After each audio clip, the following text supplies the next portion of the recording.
in your conference kits because we would deeply appreciate your feedback regarding Mekong Forum 2018.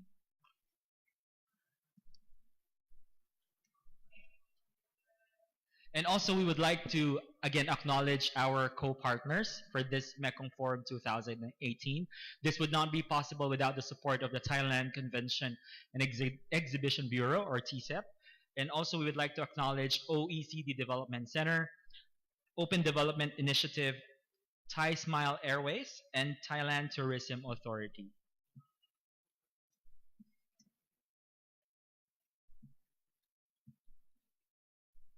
And just a brief overview of what's going to happen this afternoon. We will have two sessions. One is on scaling up competitiveness with innovation. And the third session will be on harnessing development cooperation for stronger connectivity. So we will be having, again, a set of panelists who will be presenting on the themes that I've mentioned.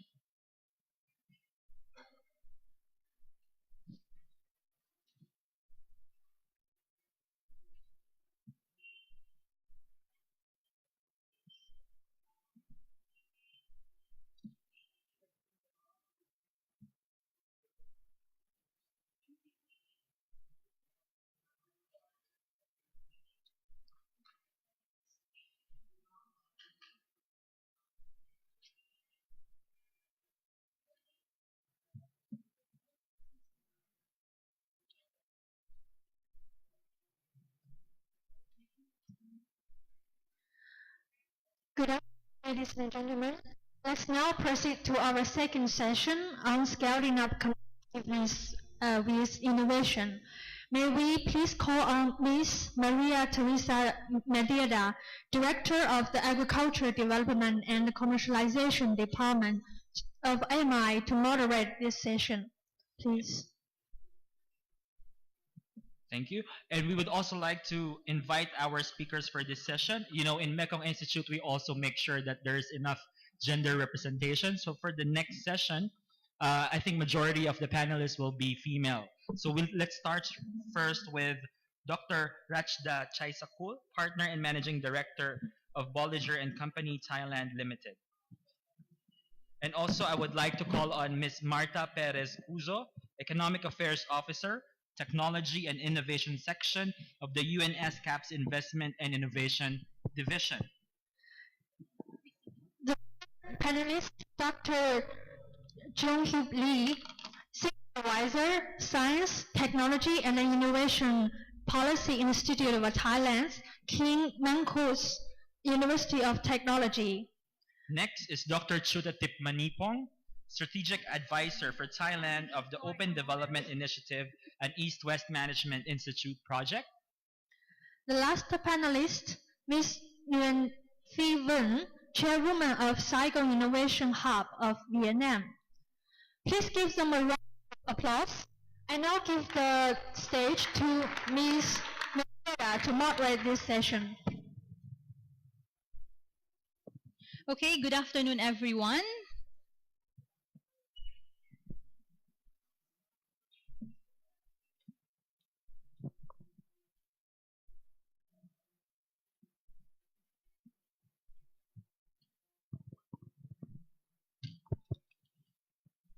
Once again, good afternoon, everyone. So welcome to session 2 of this forum. The theme is scaling up competitiveness with innovation. So innovation has been identified as one of the cornerstones to advance entrepreneurship and competitiveness and catalyze economic progress. This session will expound on initiatives and mechanisms that will drive the development of innovation. Innovation that will improve products and systems and enable enterprises and organizations to be efficient, agile, and high performing. So we are fortunate to have with us 5 esteemed speakers. I'm not sure if I still have to introduce, but okay, we have Dr. Rachna, we have Miss Marta, we have Dr. Jok Lee, Miss Manipong, and Miss Van. Yes. So thank you for joining us today. We are looking forward to your interesting insights on this topic of the session. And perhaps it's better instead of I introduce you with some of your experiences, it probably would be better if you introduce yourself very briefly for everyone to know about your work. Thanks. Hi. Good afternoon, everyone. Um, Thank you again, Mekong Institute, for inviting me. My name is Rashda Jiasakun. I'm from Bolliger and Company, Thailand. We are a consulting firm and we work closely on trade and investment consultancy and also digital transformation. Thank you. Thank you very much. My name is Marta Perez Cuso. I'm an Economic Affairs Officer at UN ESCAP. First of all, I would like to thank the Mekong Institute for inviting ESCAP once again to the forum. It's a great pleasure to be here. I've only joined ESCAP a year ago. I'm rather new to the Mekong, although not to Thailand. In my previous life, I worked with another UN organization called UNTAD, based in Geneva, and I coordinated the National Science, Technology and Innovation Policy Review of Thailand. So I'm more familiar with Thailand, but I'm very keen to hear more and share insights on innovation in the Mekong region. Thank you very much. Nice meeting you. I'm Jung-Yup Lee. When I worked for Science and Technology Policy Institute in Korea, I first time introduced to ASEAN countries to consult Vietnam to prepare 5-year science and technology plan. After that, I facilitate Korea ASEAN Science and Technology Committee, and then with this I consulted Indonesia, Vietnam, and Philippines. And then meanwhile, I consulted Laos how to overcome the endemic poverty with the science and technology innovation. And while I was consulting ASEAN countries, I was invited, actually hired by Thailand to set up Science Technology Innovation Policy Institute. And I spent 2 years in Thailand, and the first contract was 2 years. And then after finishing the first 2 years, I recently renewed 3 more years contract to stay in Bangkok. So while I'm working for Thailand, I have also initiated consultation project for Cambodia, Laos, and Myanmar. Thank you. Good afternoon, everyone. Very pleased to be here. Kathipani Pong, I'm working with the Open Development Initiative. Our Open Development Initiative is an open data platform that we provide the free and accessible and reliable data for the Greater Mekong peoples and then for others too.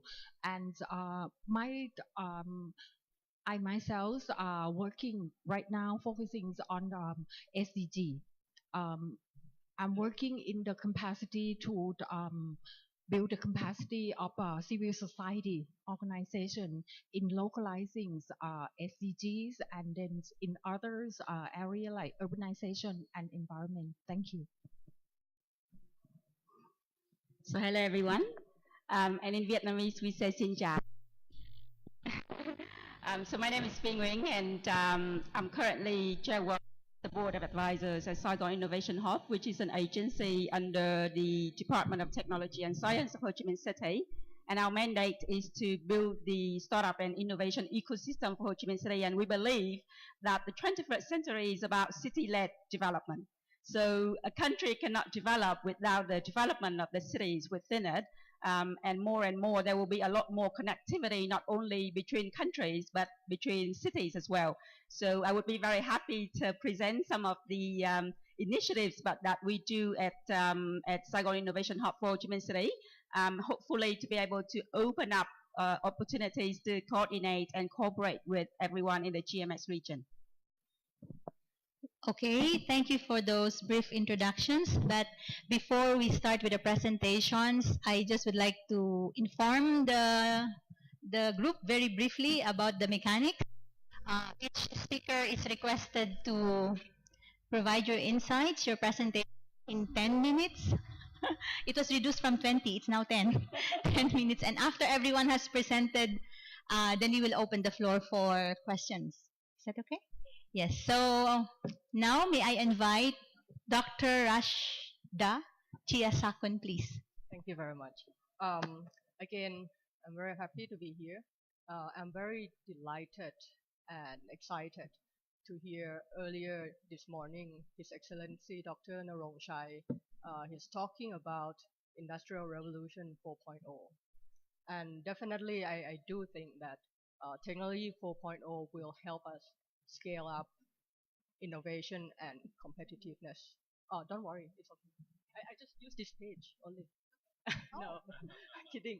Um, uh, Before going into the ingredients of what would help scale up innovation, I would like to share an experience I had last year.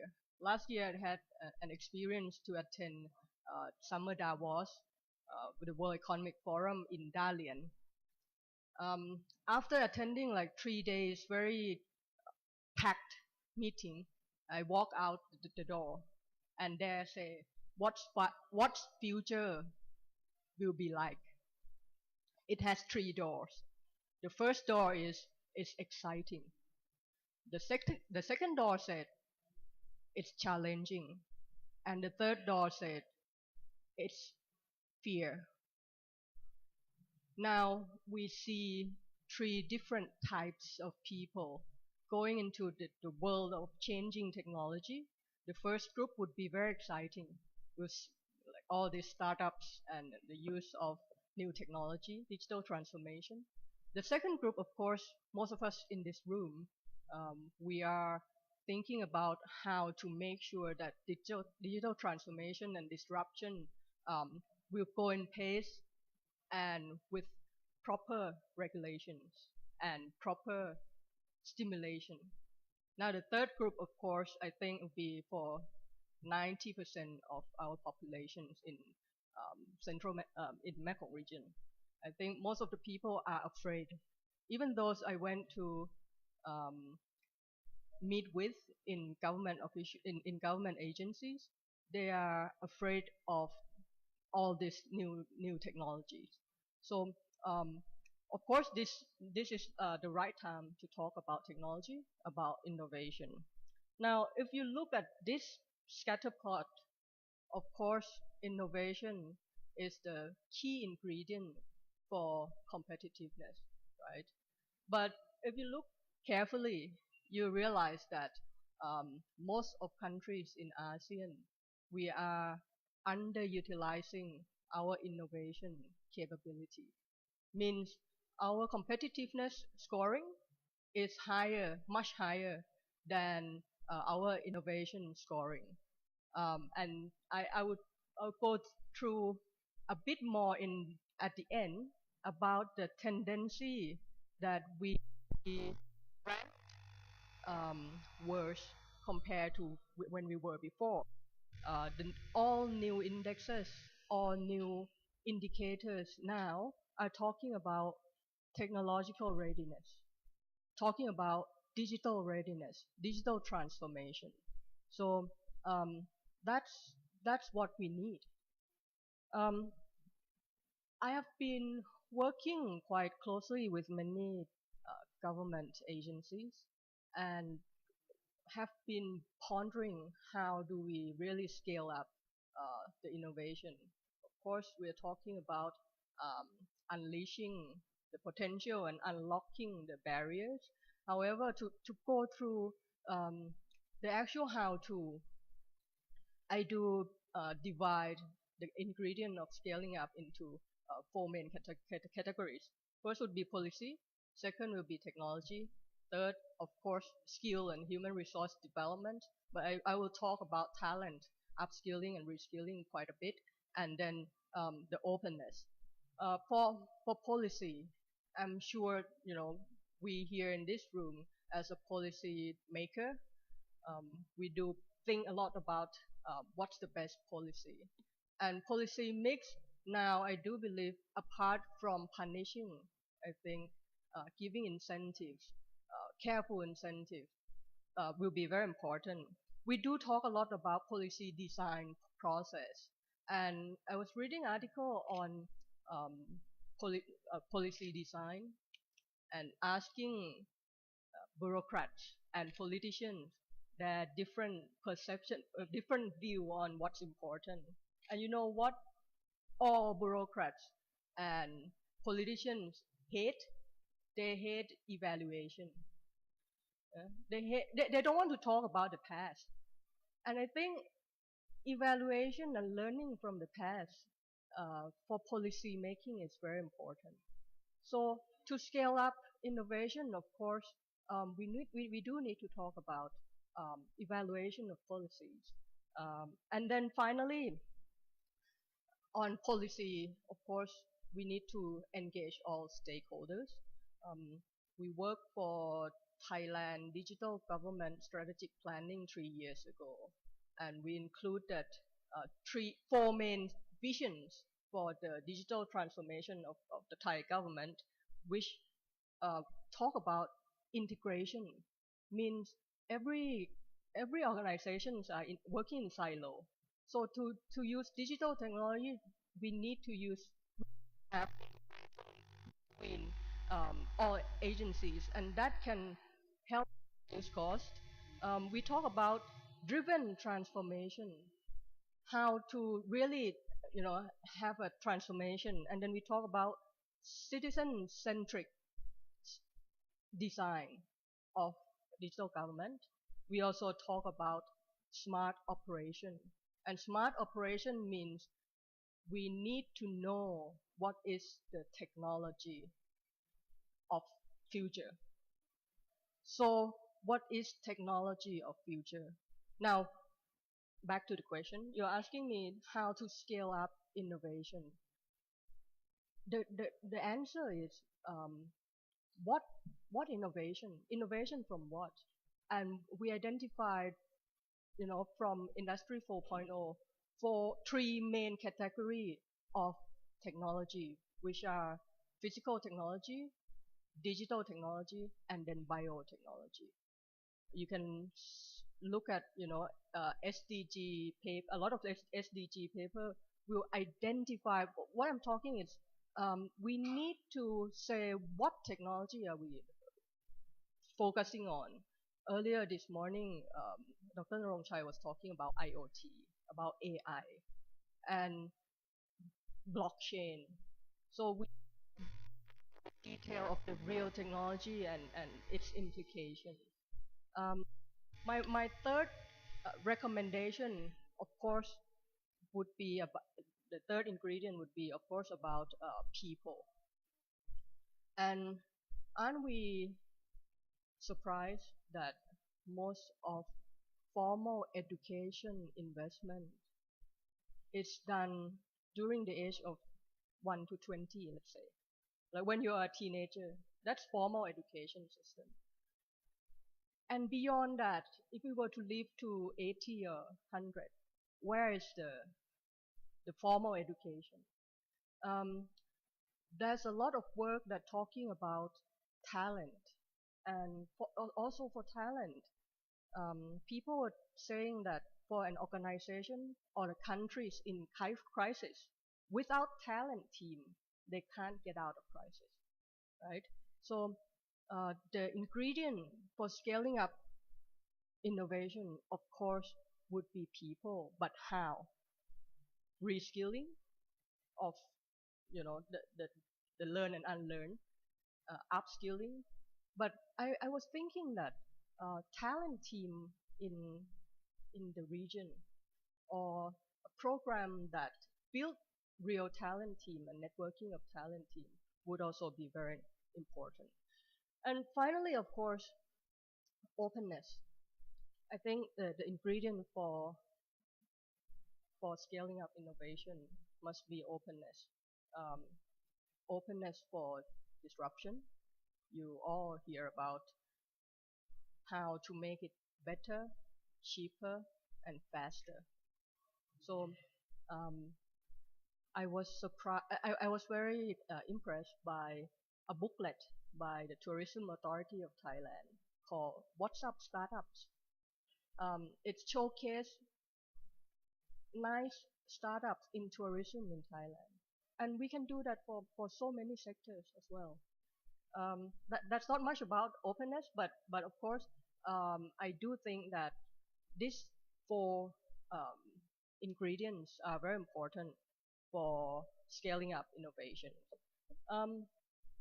I wouldn't want to go into the detail of what people would say is an indicator of innovation, but of course it's all about collaboration, about openness, about urbanization. But what I want to leave you with is the concern that I have about the future index that will be measuring our competitiveness. Both World Economic Forum or IMD, they all upgrade the methodology of competitiveness index, and it incorporate more features from innovation, more features from digital transformation. And if you look at the scatter plot, you will see the readiness index for our ASEAN countries are under the line. Means currently we are okay, but in the future we will have quite a problem if we don't push up and scale up our innovation capability. Let me end with that. Thank you very much.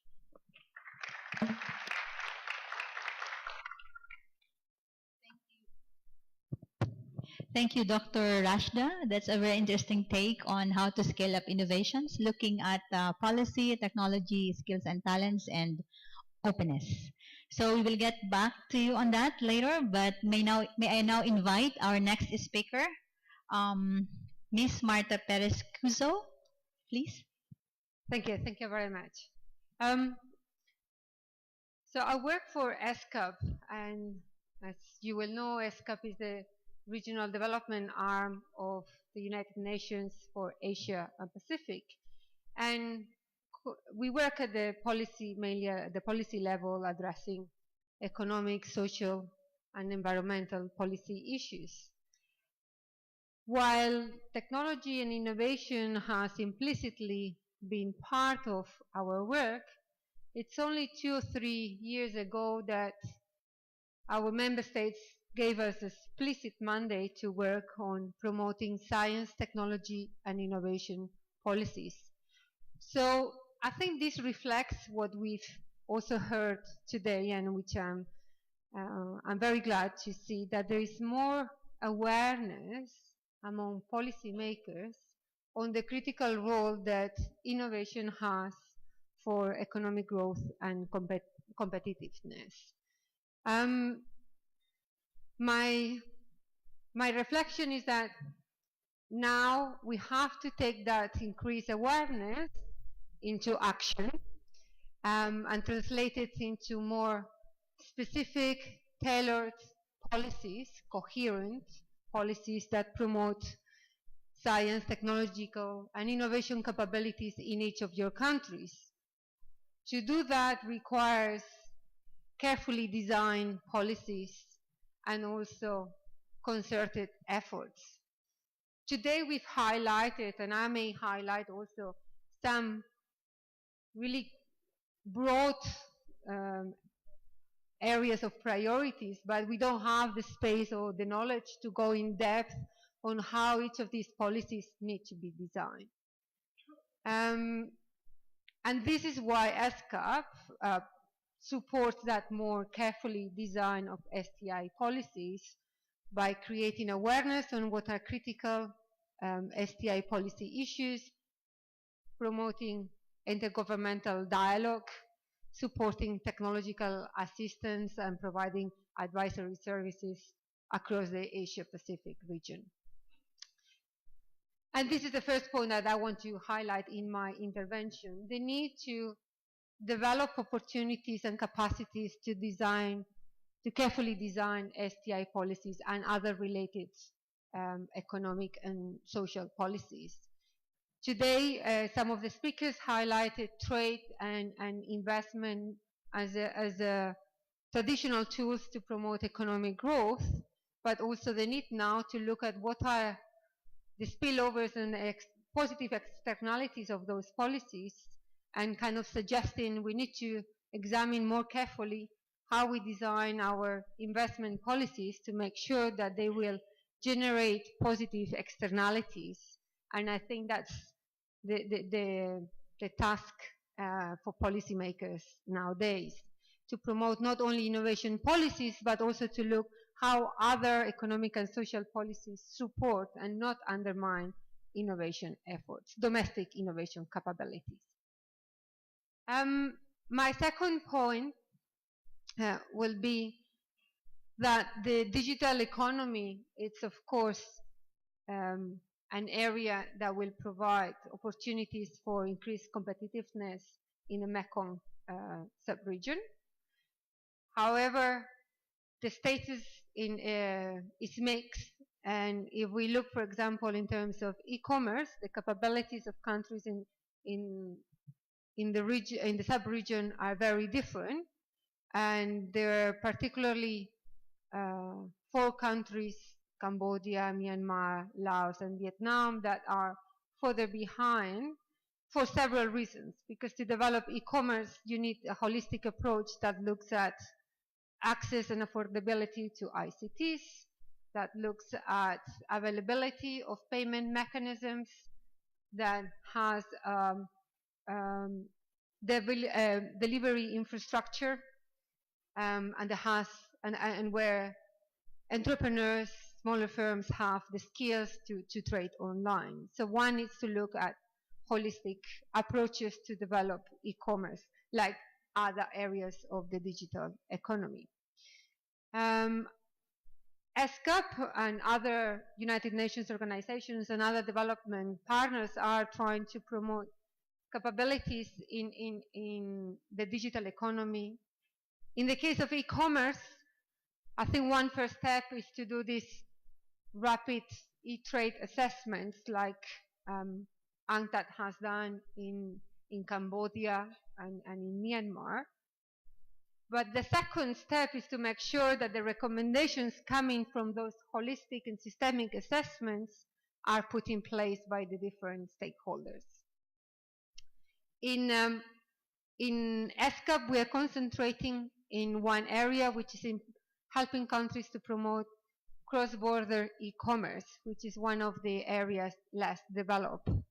And we are doing so through the new framework agreement on cross-border paperless trade, to which China and Cambodia have already signed, and other countries in the Mekong sub-region are also looking into participating. So my second point of today's intervention is look at the potential and at promoting holistic responses to build your capabilities in the digital economy. And my third point that I don't want to leave today without saying is related to the comment we had in the previous session. Countries agreed in 2015, committed in 2015 to the 2030 Sustainable Development Agenda and the achievement of the SDGs. And ESCAP, as a developmental organization, puts that as its target. So we are also looking at how innovation can not only promote competitiveness, but also more inclusive growth. And we are doing so through three different complementary approaches. One is at promoting social enterprises and impact investment. Social enterprises are firms that are seeking economic profit, but also social or environmental impact. And impact investment is one way to finance these enterprises and ventures. And to promote social enterprises, one has to look at the whole ecosystem. So we've been advising governments in providing enabling policies for social enterprises. We've conducted studies on the state of social enterprises in a number of countries. We'll soon be conducting studies in Cambodia, I think it's Cambodia and Vietnam, if I'm not mistaken, with the idea to inform policy and be able to provide, to design carefully the policies, the more relevant policies. The second area where we are trying to promote inclusive growth is by supporting women-led enterprises. We have a very ambitious program supported by the government of Canada, where we'll be supporting women enterprises through advising on an enabling policy environment, through setting up innovative financial mechanisms like women bonds and funds for women entrepreneurs, and also by supporting the upskilling and the use of ICTs by women to entrepreneurs in their firms. And then the third area that we are looking at on how to promote inclusive growth, it's in the design of innovation policies itself. We are trying to explore and have better insights on what are the different approaches that can be adopted to promote inclusive growth, either by promoting SMEs participation in e-commerce platforms, by promoting inclusive businesses, or by promoting innovation and technological capabilities of SMEs. If this is an area of interest for you, I would like to call your attention to a regional consultation that ESCAP will be holding at the end of this month in Bangkok on the 28th and 29th of August, and also to the policy forum discussions that we'll be having as part of our Committee on ICT and STI from the 29th to 31st of August. Thank you very much. Thank you. Thank you, Ms. Martha. You have raised a lot of important points and ideas, and what struck me most is your support of Dr. Rashda's point about the importance of policies and developing domestic capabilities to be able to craft better policies and the importance of concerted efforts to generate positive externalities. So I think they will be very, very interested in that. So later we can discuss more on that. So thank you once again. And I would like now to invite Dr. Jong Hyuk Lee, please. Thank you very much. I'm Jong Hyuk Lee, the only man panelist in this session, which is quite balanced considering the previous session was dominated by all men. The only rose among the roses. Yeah. Among the thorns. The only rose among the thorns. Okay. From my experiences to consult ASEAN countries, I have the not different feeling as I heard this morning keynote speeches and also the demand from the GMC countries. So from my understanding that ASEAN countries have good potential, as you mentioned, abundant natural resources and young population and growing market. But those are not fully utilized by science, technology, and innovation to benefit people in the region. So you are seriously considering to use technology to harness those potentials for benefiting people. But from my understanding that you want to use technology to address this challenge directly. But I may say that it is not working. This morning, the former minister, Narong Chai, he emphasized AI economy very much. But this AI economy cannot be deployed in ASEAN countries. The first bottleneck is market affordability. So if AI economy is introduced in your economy, then this AI can coordinate production, not only production but also consumer.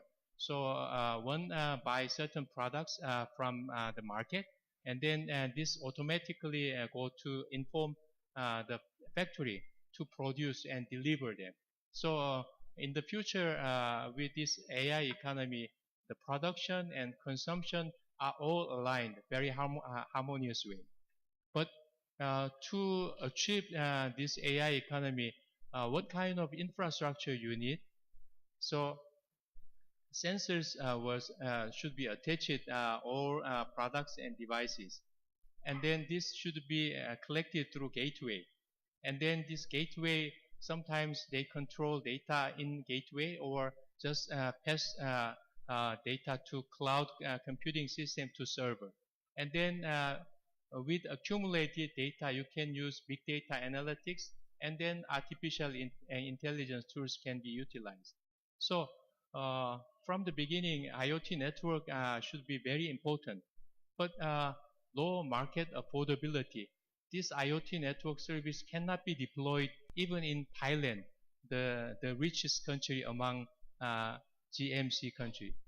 So you may consider that this can be applied for smart city, smart farming, and currently two IoT services are competing. The first one is LTE network, so-called narrowband IoT network. It's very expensive. So with LTE network, you can send a very big data. But for IoT network, you need small data capacity. So the other one is a LoRa IoT network. And then this LoRa IoT network is 10 times cheaper than LTE network. Even with this LoRa network, each device should pay $7 for registration fee. So if I want to use smart home services, then if for each light and refrigerator and everything should be connected, then how many devices I should pay? Maybe 100. Then I should pay additional $700 in a year. Should I buy? So without this market affordability, smart city cannot be, and then smart farming. The farmers are suffering from the low agricultural productivity. They cannot survive. If 100 square meter land plot, if you need 50 sensors, then farmers can pay. So because of this low market affordability, this AI economy cannot be accomplished in ASEAN countries. Once you have certain solution, then if you have this kind of IoT network, then increasing productivity sharply, then this is a disaster for your economy. Even for Thailand, the most of economies are only for domestic market. Then with the same size of market, if your productivity increases sharply, what happens? Massive disemployment. Then your economy will be collapsed. So without careful consideration, this kind of new technology will literally disrupt your economy. And then thirdly, from the previous session that you mentioned that human resource development, skill development, and technology development are very keen to achieve this innovation. But after students are graduating from engineering colleges, then if there is no market for them, no job opportunity for them, then they will not, their young brothers and young sisters will not engage in these measures. So then the human resource capacity development will be in vicious circle. So you cannot grow qualified human resources. And you are considering that to invest in technologies. So you want to promote next generation vehicle, one of the new S-curve industries of Thailand. Then they believe that battery is important.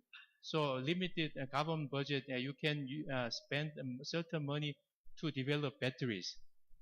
then the industry will not use batteries developed by Thailand, but they will import batteries from China and Korea. Then what is necessary? This is not relevant. So you emphasize policy, skill, technology, and openness. But if those are not properly coordinated, nothing happens. So it is important to use technology and build human resource, boost local industry, and to address your challenge, which is unaffordable market. Then how can we create some kind of virtuous circle mechanism when you have limited resources and poor experiences? So that is the role of policies. So when you think about policies, this is not only political propaganda, AI economy or digital economy or industry 4.0, but you should start from a very specific condition of your country, which is low affordability. At the same time, you have lower supply capacities. How can you build small success to align this market and supply to achieve your desired goal? That is policy. And then this is a very tedious job. So there is no typical one solution to solve this problem. So as Martha mentioned, that planning capacity or planning and implementation capacity development is very critical when you want to really address your challenges with science, technology, and innovation. So for last 2 years, when I met her first time in ASEAN STI Forum, we proposed ASEAN Open Innovation and Entrepreneurship Platform. And this platform can engage various stakeholders, not only from the region, but also from out of the region, to address the unaffordable market challenges with enabling technology outside to promote local industry and create jobs. So how can build this specific mechanism through the platform is what I am managing at the moment. And for this purpose, I noticed that on-the-job training for planning and implementation is critical. So with the support of Thai government, we have launched this on-the-job training courses of planning and implementation, starting with Cambodia, Laos, and Vietnam, and also Thailand. And then we are hoping to institutionalize this on-the-job training program in next couple of years. Thank you.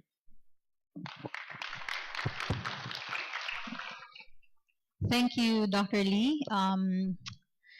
You actually raised a lot of challenges as we approach AI economy or digital economy, and you were talking about lower market affordability, limited resources, lack of human capacity skills, you know.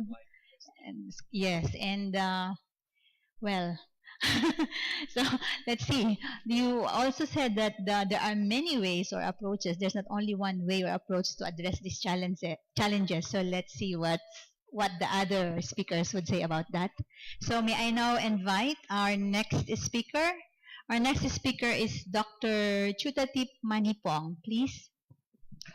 Thank you.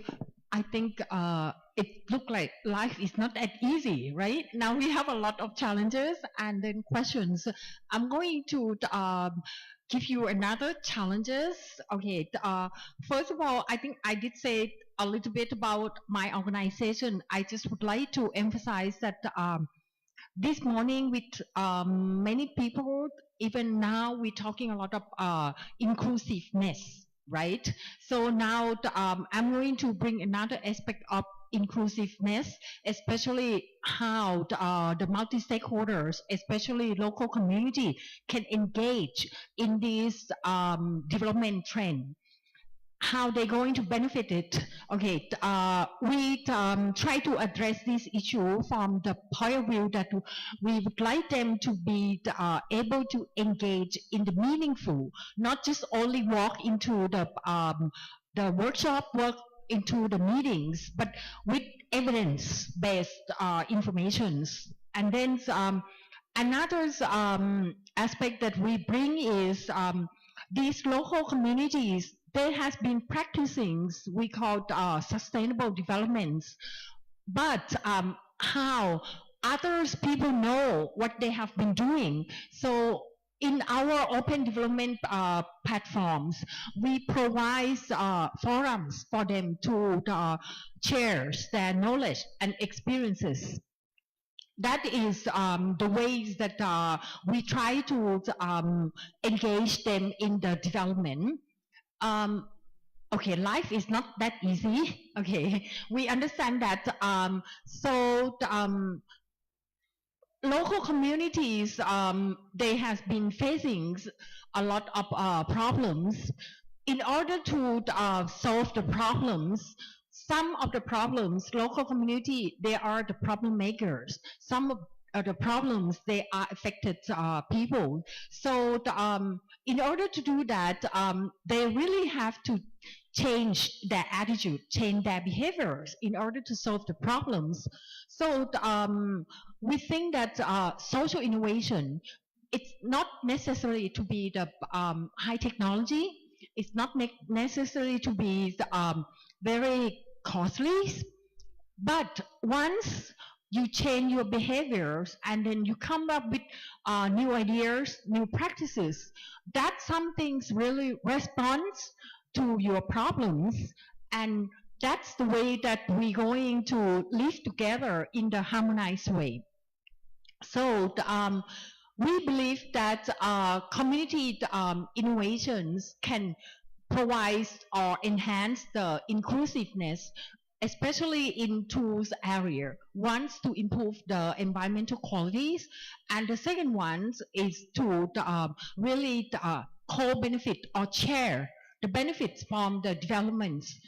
May I introduce ours? I'm not going to call it good practices, but I'm going to say it's a local communities innovation. The first one, I'm pretty sure that people in Thailand are aware of these problems. We have haze in the northern part of Thailand, and then many people may not know that the original communities that cause the problems in the small, very small areas.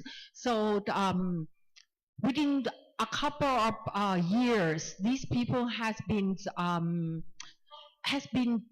aware that they have to turn themselves not to be the problem maker but problem solver. Okay, so what they has been aware is that they have to change their behaviors. So the problem is worse in 2015 when these haze problems come from the burning of the corn stalk after the post-harvesting, and it's directly affect to the tourism in Chiang Mai. And not only the tourism, of course, it's also to the health problems. So they come up with some innovations.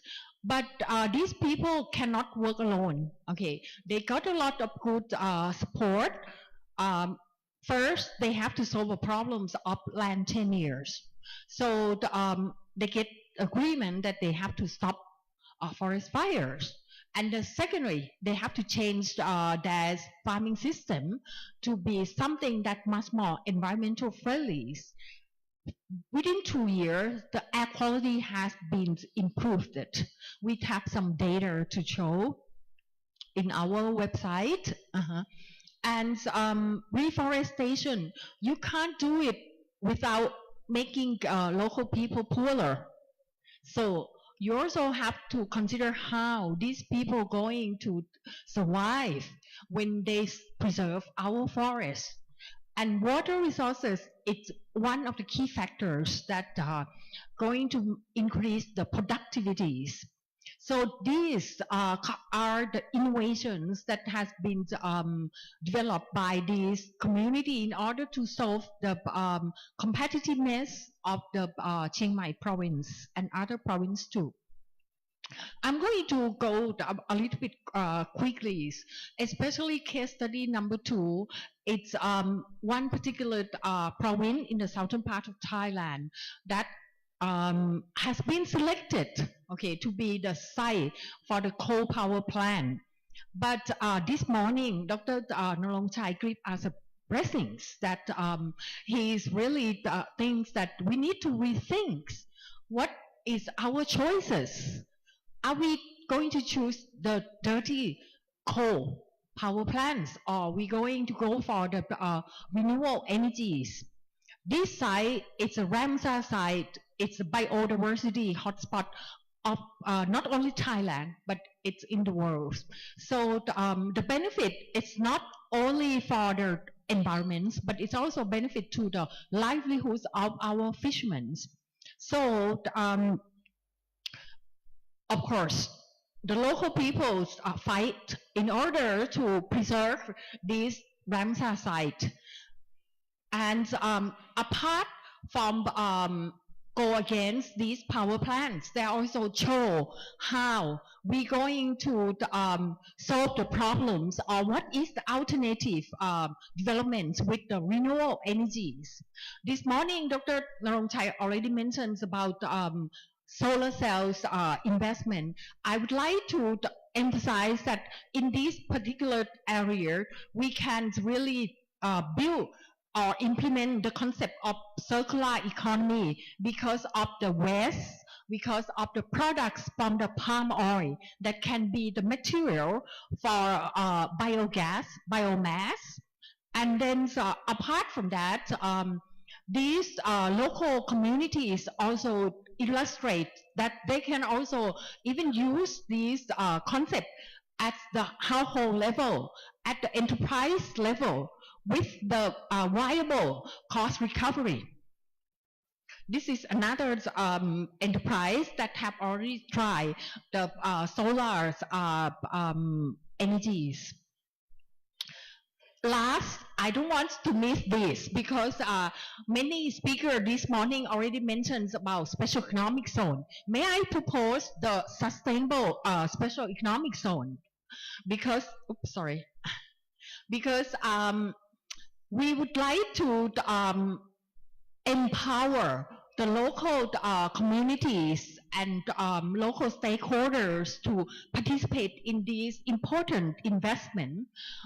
But these people need to participate starting from planning and designing with evidence and with information, so that they can really indicate and highlight their effects and their local benefits. And certainly, we cannot really go with this sustainable special economic zone without environmental and social responsibilities. Last but not least, there are a lot of local resources that can really build into the supply chain of the industrial development in the special economic zone. I would like to refer where these sustainable development of the special economic zones came from. It came from UNTAC. And yes, I give a credit to UNTAC because these are the key elements how we're going to turn around from the business as usual and then speed up and then go for the sustainable developments. In our website, you can find out that we have already developed interactive data and information on the special economic zone in different aspects that will be useful for planning process, and also, of course, in terms of tracking the developments of special economic zones. I'm going to leave it with this some kind of like success of the innovative that utilize the organics and high qualities of the fruit, and of course it's the local produce in the special economic zone in Thailand that we now link with Alibaba, and then you can see that the price of our high qualities produce has been increased significantly. So I do hope that these kind of examples going to inspire lots of our researcher, investors, and policy makers to go along the pathways of sustainable development goal. Thank you.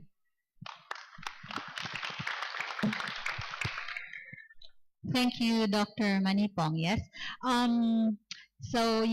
Dr. Manipong talked about local community innovations and showed us some of the examples. And what I remember is the importance of changing attitude and behavior of our local communities so they can take advantage of whatever innovations they have, but at the same time paying attention to the social and environmental responsibilities. Yes. So may I invite our last but not least speaker, Ms. Nguyen Thi Van. So hello everyone. So you've heard a lot about policy making and what policy makers should do to enhance the startup and innovation ecosystems or environment for companies and also for countries to thrive. I'm coming from a very different perspective. And so Saigon Innovation Hub is a hybrid model of both being funded by the government and by ADB. So we are a little bit in between a PPP project of innovation ecosystem building. And because of that, we don't work from the perspective of just pushing for policy making. What we do is actually vice versa. So we build programs, we build strategy, and we implement programs, and then from the results that we've got from those programs, we basically use that to influence policy making. So I'm going to just share a little bit of a case study of what we've done. I was very, very surprised and pleased to see the topic of the forum turn around and take off, because that was exactly what we did late last year. We actually take stock of what we did in the past 3 years, and we know that innovation is something very exciting, but at the same time, we're not ready for it. So we need to turn around and see where we have been, be really honest with what we've got and how bad we can be in the last 3 years, and then take it from there and build a strategy that works for the local and not just an import from a Western country or anything. So Saigon Innovation Hub, if it works. And because of that, we understand to build an ecosystem for a city to thrive, we cannot just work on policy, or we cannot just work on education, or we cannot just work on a startup environment. We have to unite all the stakeholders from the city level together, because before that, everything was very sporadic. Nobody talks to anyone. Everybody tries to do their little things. And so when we come in, we say, let's work together and let's bring all the stakeholders in the ecosystem together and talk the same language. So we start talking to policymakers and institutions and startup communities and corporates and SMEs and investors, and bring them together on the same in the same boardroom and talk about how we can take this whole ecosystem forward. These are some of the things that we've done in the past 3 years, and we've got some sort of results in the first 3 years. However, when we look at what we've done, everything has been very much still a little bit of everything. So we say, okay, so we've done a little bit of the first 3 years, and if you look at the graph, you can see that the first phase of development of an ecosystem is basically an activation phase. So this is the phase where everybody goes out there talking about it, promoting it, propagating it. We have a lot of media exposure. We have a lot of competitions and conferences and stuff like that to talk about innovation and startups. However, at the end of the day, not a lot of enterprises actually embrace innovation. It's only media-based, it's only propaganda. And it's okay. It's okay because it's the first phase of development. You can't imagine or you can't push an ecosystem as young as 3 years to turn around the next day. And you can't expect innovation to grow on trees. So we understand that and we say, okay, the next phase of development for us as an ecosystem is now globalization, meaning connectivity. And that's exactly what this forum is all about. It's about connectivity because we can't do it just by ourselves. We have to do it together. So based on that, what we did, we put together our 2020 strategy. And our 2020 strategy has 10 projects. The first 2 would be partnerships and strategic alliances. So we need to be very active to go out there and meet people and create partnerships with the top ecosystems around the world, but also the top ecosystems in our regions. Secondly, we look at events that we create for the ecosystem. It has to be events that have connectivity in it. So it has to be a regional or global event. Otherwise, we won't be able to participate and invest. And then we look at education and research, and we say innovation will not happen overnight. And we can talk about it for all it takes today. It will not happen. It needs to be at grassroots level. It needs to be when the kids from 4 years old starting to get into school. Because otherwise you won't have a generation of innovators.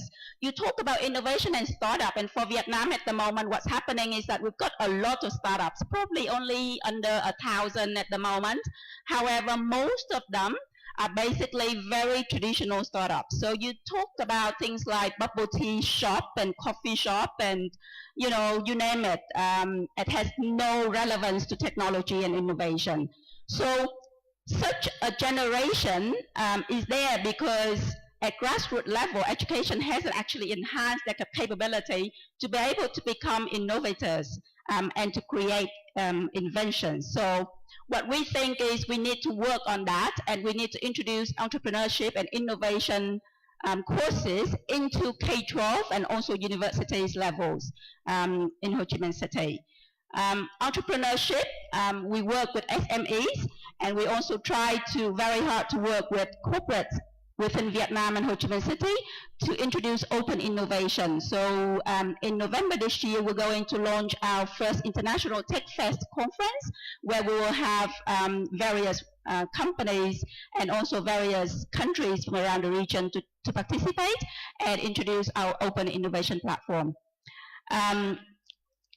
I'm going to just show you some of the programs that we've run. This is one of the key projects that we're working on. We think Vietnam won't go anywhere if we do everything. So we have to be very focused and very concentrate on what we can do. The first industry we look at is education. Education is very, very important for us. So EdTech is one cluster that we would like to invest in. Agriculture is a major contributor to our economy, so obviously we can't run away from it. Therefore, we invest into agri-tech.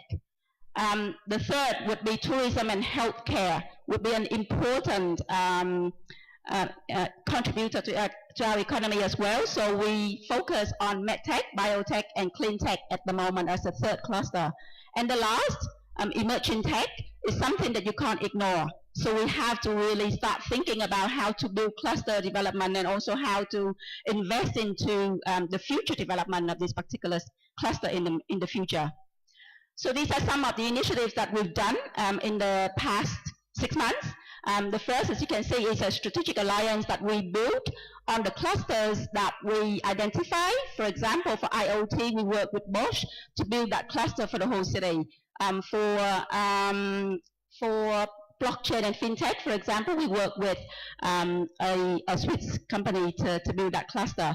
And for angel investment network for Vietnam, we work with a fund from Singapore to build that network, which will be launched in November this year.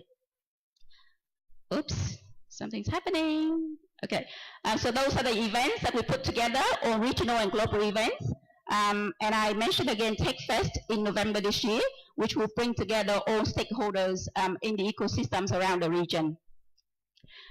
We work with UNICEF to introduce what we call Upshift, which is a 21st century skill training for kids from 6 to 12 years old.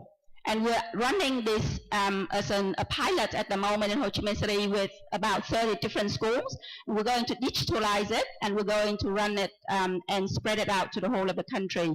Because we think without 21st century skills, without design thinking, without maker space, our next generation won't be able to integrate into the new economy.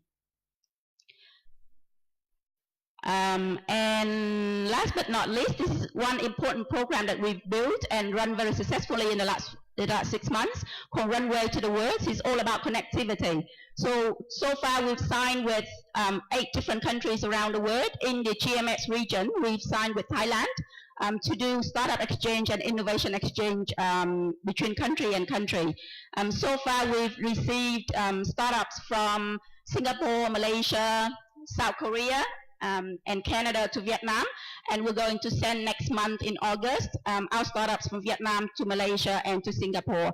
So that is one of the initiatives that has been recognized by the government, and it will be scaled up into a national program very soon. I guess this is just a case study. I'm open to work with all the other GMS companies and also organizations to build up this connectivity, and I think globalization is something that we cannot ignore, and for regional prosperity we need to work more closely together. Thank you very much. Thank you, Ms. Van. So Ms. Van shared with us their work and experiences in Saigon Innovation Hub, and basically how they build programs, how they show results, and how they influence policymaking.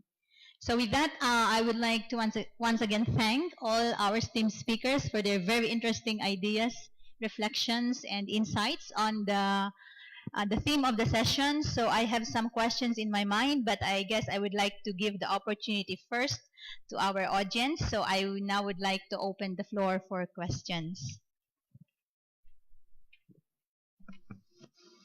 Perhaps you can first identify yourself very briefly, and then you can direct your questions to any one of our speakers.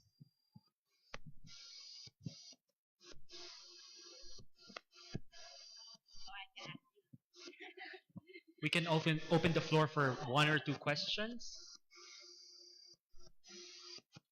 Comments? Oh, yeah. Here, one. Good afternoon. My name is Kiriakos. I'm from USAID based in Bangkok. Thanks to all the speakers for the great information that you've shared. One question that I have, and this is to any speaker that wants to take the question, is all of you mentioned that innovation is a multi-stakeholder approach and there's no silver bullet, and there are so many different elements within the economy that need to be changed or amplified in order to develop an innovation ecosystem. Is there a framework that you have in mind, given the limited resources that each of these countries have, that you would apply in order to prioritize where you make a policy change or where you make an investment? So is it education? Is it IPR? Is it higher education? How do you go about prioritizing where you begin to address the innovation ecosystem? Thank you.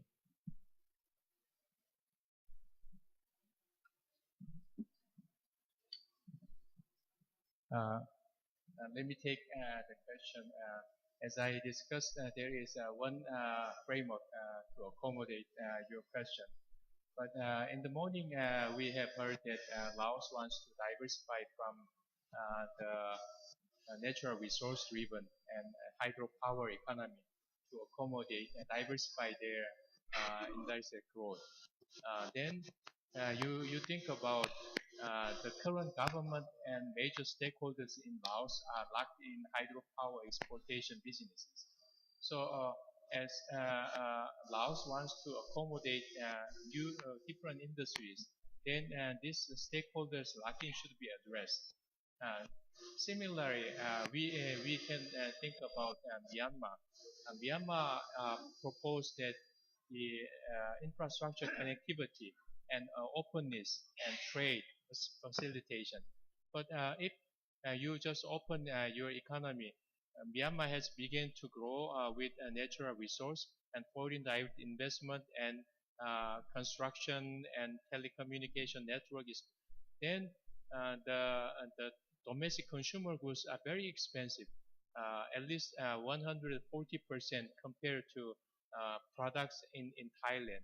Then when you open your economy, your consumer goods market will be intensively dominated by foreign country companies.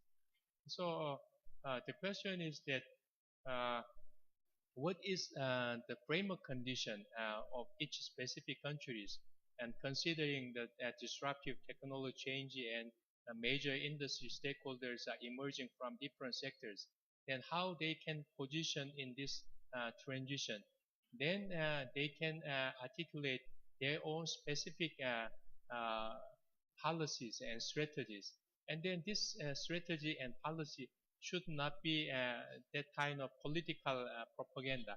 We promote digital economy or we just promote bioeconomy, but the vision should include very diagnose-based, plausible scenario, and then whole country as a system wants to achieve this goal, and then this goal inform each stakeholders what is their role, and they don't have to consider what others are doing.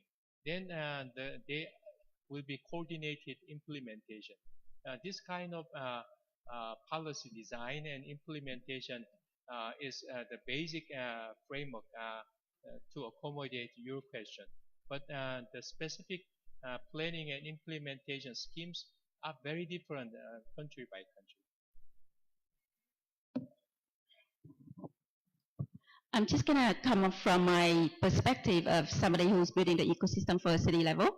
I would say that ideally it should be the policy making environment at the bottom as a foundation, and then the PPP structure, infrastructure like test beds and incubators and accelerators and education in between, where the government works with the private sector, and then the top of the iceberg would be the corporates and the growth SMA and also the unicorns or the startups that are going to turn around the whole ecosystem. In an ideal environment, the government should be the foundation and push everything forward. In our environment, it takes too long, it takes too much to influence the government to create programs and policies to develop the ecosystem. So we do it the other way around. We actually start from the top, and we work with corporates and growth SMA and also with incubators and accelerators in the city to foster the culture and also the environment for startups to thrive. And by doing that, we are trying to create quality startups that could be invested by investors from international markets, also by accelerators from international markets. In the end, some of our startups may be taken out of Ho Chi Minh City and Vietnam and be registered somewhere else, but that's okay because that will turn around and influence the government to change their policy about investment. So that's where our approach is at the moment. If I also could, for prioritization, we also always, when we have to do prioritization, we have to metrics the impact and doability or applicability of the project. I think it would be also good to divide it into like function, geographical area, and also sector. Like when you're talking about if it's education or it's infrastructure, I think everything, if it's separated into each sector, for example, economic, social, environment, education policy, labor policy, then all policy can be aligned and all prioritization from each sector should come up. On sector base, I think if we take stock of all stakeholders and count even every person in the value chain, especially when we talk about SME, I think prioritization would go toward more number of farmers involved, more number of SME involved, and wider and deeper value chain. That's what I think. I also would like to echo the same sense, but may I sort of highlight one thing that also Dr. Narongchai also mentioned.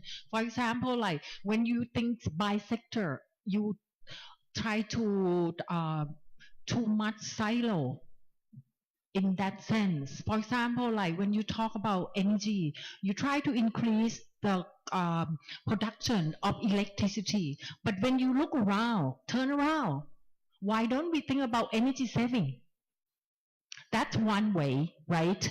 And then another way is I do believe that we need to customize to the local benefit, and I mean the benefits of the local community, benefit to the local government too, because these people are the real actors, real beneficiaries of the development. So they need to have a voice, they need to have a say.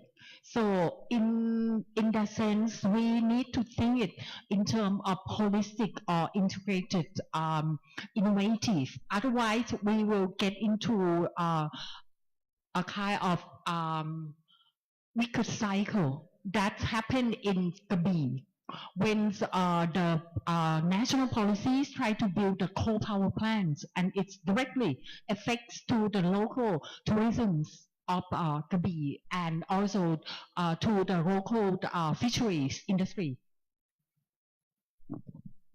Okay. Oh, there's two more questions.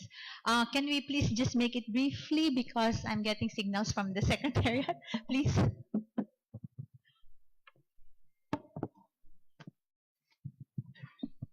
Well, I think the issue at hand is that PPP that you have been mentioning.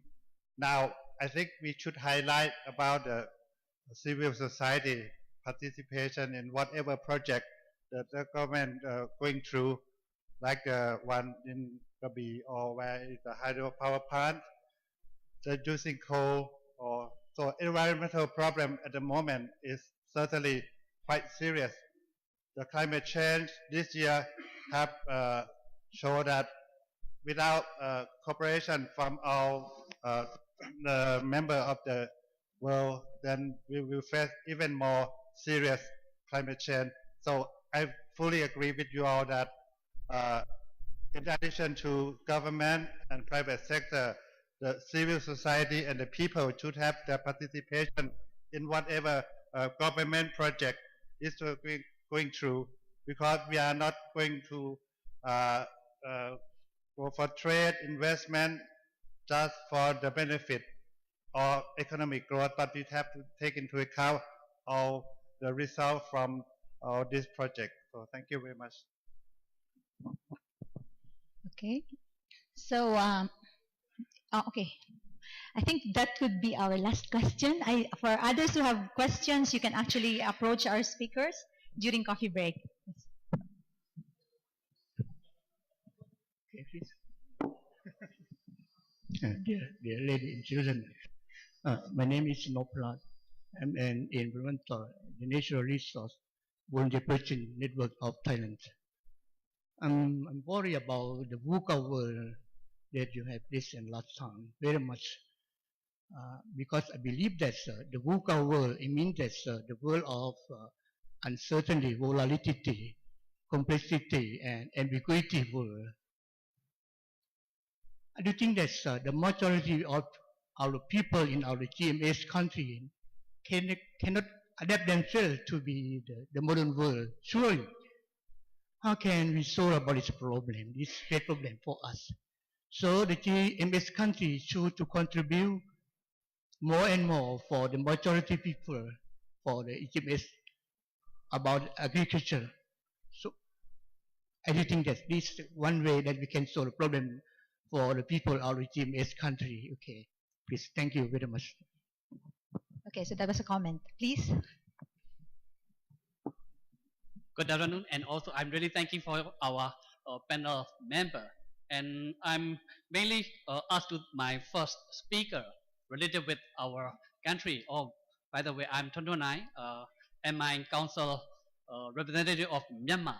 And there's a totally 10 member states in our ASEAN, but when I check with your maybe scatter diagram, there's just only 9 and Myanmar is missing. That's why we would like to make sure which information or which data or which statistic do we need to provide to which organizations or which agency or something like that. Thank you. I will scatter. I'll put the flag in the scatter plot. Sorry. I'll send you the slide later with Myanmar. Okay. So I don't see any more hands. So if there are no more questions, okay, please.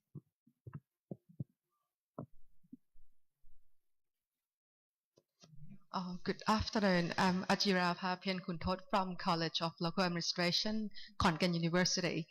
My question is directly to Dr. Rachada. I think you addressed a really key issue that we're facing in this region is whether we're ready for innovation and technology transformation. And in your talk, you mentioned that it's really important to unlock the potential and make sure that we're ready for it by giving some incentive. Can you please expand a little bit on the incentive that you think is appropriate for us to make sure that the policy that we design will lead to inclusive growth for the whole region, not just for the elite groups or some particular people who have the resources or the money resources particularly to enjoy this innovation or digital economy. Thank you. Well, thank you very much. First of all, the easiest incentive would be grants and scholarships for building of skill and human resource. But of course, I think you're talking about investment incentive that have been given to big companies. And I do believe that many of the incentives in every country target the incentive will be given to the project that collaborate, that have public-private more public-private partnership. Some of the very interesting incentive like 10 years, no, even grant can really stimulate the investment in technology, because you need a lot of you need big investment, right, in technology and R&D. So I think what you're concerned about, money going to subsidize big company, is real, but in a big way, some of those incentives given to big companies has quite huge impact when it comes to some of the projects I've been looking at. Okay, so we'll take this as the last question, okay?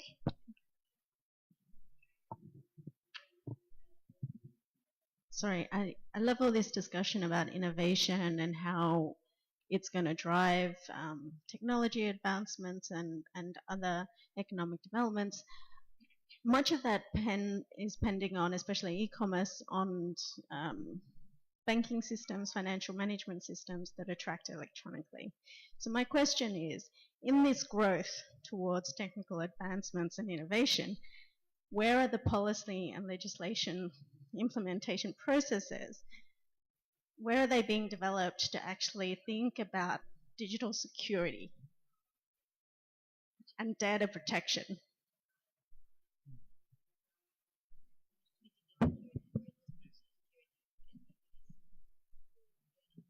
Data security can be also going along with this digital technology industry is growing. And so you are so concerned about this kind of security. But when there is a market demand, there will be protection. So you are using credit card. So you put the credit card without any suspicion to be utilized by any other person, because there is a security system. So mobile banking and other things will develop the same trustable security system. And so you don't have to worry about it.